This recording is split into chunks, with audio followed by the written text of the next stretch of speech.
In 1991, a detective stepped into a quiet home in Park City, Kansas. What he found inside would haunt him forever. There on the bed lay a lifeless woman, bound and strangled.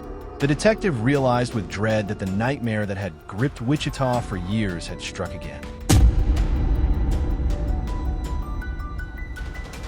To understand the terror behind the name BTK, we must go back. Dennis Rader seemed an ordinary man. A married father of two, a former Air Force serviceman, he volunteered as a Cub Scout leader and even became president of his church council. In the daytime, he worked as a community compliance officer.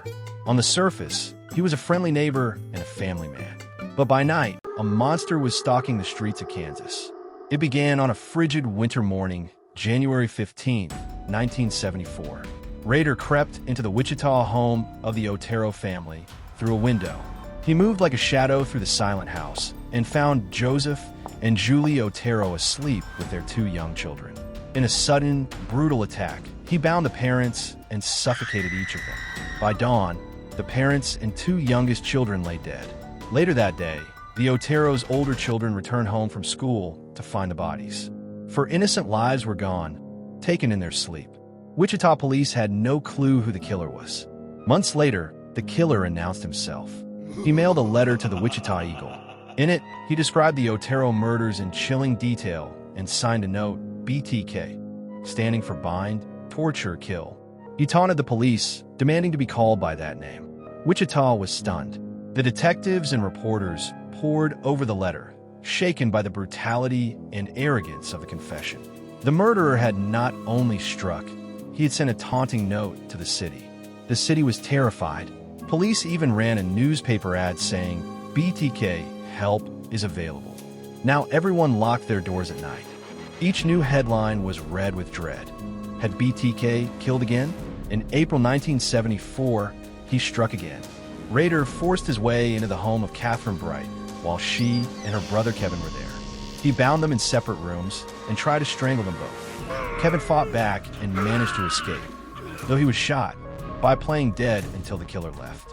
Kevin crawled to a neighbor's house and flagged down help, saving what was left of the Bright family. Tragically, Catherine did not survive her wounds. She died days later in the hospital. The terror continued through the 1970s. In 1977, Rader posed as a detective to enter the house of a Wichita mother named Shirley Relford. He had the frightened children lock themselves in a bathroom while he led Shirley to another room. There, he wrapped a rope around her neck and strangled her. When it was over, he calmly left the children with their dying mother and walked away. By the end of 1977, he had killed again Nancy Jo Fox, a 25-year-old woman in Wichita. Rader had been stalking Nancy Fox for weeks. One night, he broke into her house and tied her up, intending to terrorize her. Eventually, he tightened a belt around her neck and took her life in cold blood.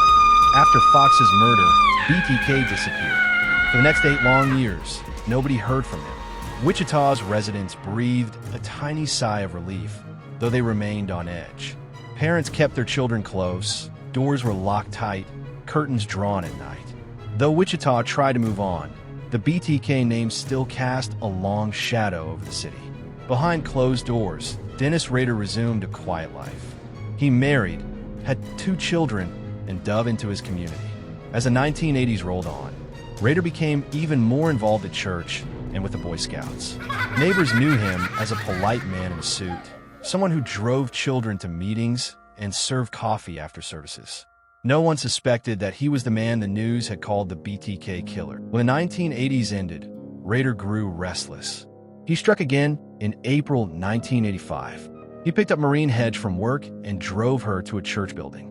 Inside, he turned on the lights and dragged her body across the altar, taking photographs as if it were a trophy. Afterward, he dumped her body by a highway. Once again, no one knew who BTK was. The following year, in September 1986, Rader killed 28-year-old Vicki Wegerle. He tricked her by pretending to check a phone line, then stormed inside and bound her. When she fought back, scratching his face, he shot at her and eventually strangled her. He then took pictures of the scene. Police didn't yet connect this murder to BTK. Finally, on January 19, 1991, came the bloodshed that brought us back to our opening scene. Rader broke into the home of 62-year-old Dolores Davis. He tied her up and strangled her with a nylon cord. By the next morning, her body had been discovered, and it was clear that BTK had struck again. Then Rader went silent once more.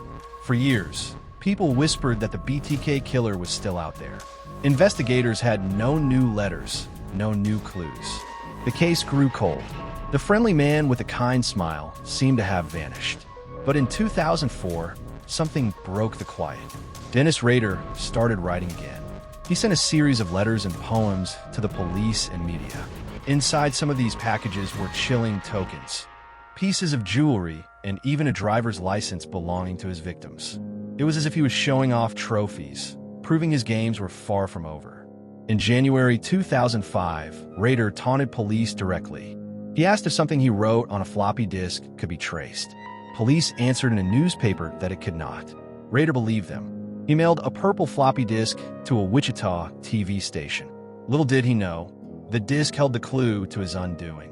Investigators recovered a hidden church newsletter on the disk. Its metadata showed it had been written by Dennis at Christ Lutheran Church in Wichita. They realized Dennis Rader, a church council president, might be their killer. Police quickly put the pieces together. A DNA match from an old crime sealed the case. On February 25, 2005, officers quietly surrounded Rader's house. That afternoon, they arrested him as he drove away in his Jeep. He did not resist.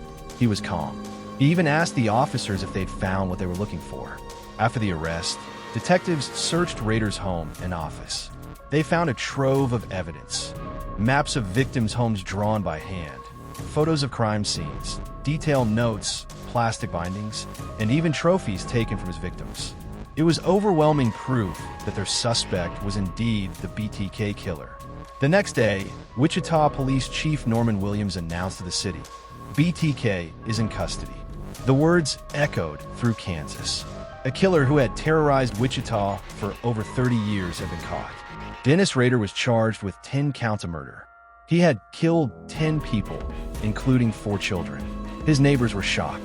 He was tried that summer and pleaded guilty to each killing. In court, Rader calmly described each murder in detail, treating them as if they were his own projects. He admitted he had bound and strangled each victim, and he showed no remorse. In August 2005 came the final reckoning. One by one, families read the names of the victims they'd lost. Finally, Rader spoke. He gave a chilling, rambling apology, listing hobbies he shared with the people he had killed, as if to excuse himself. It was like an acceptance speech for murder. The judge delivered justice. 10 consecutive life sentences, 1 for each victim.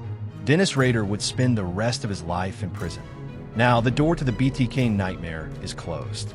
Rader sits in a cell far from Kansas. But the horror he caused lives on in memory. Wichita still remembers that the friendly neighbor and church leader they knew was actually a remorseless killer. Wichita will never forget his name or the lives he shattered. This nightmare is a warning never forgotten.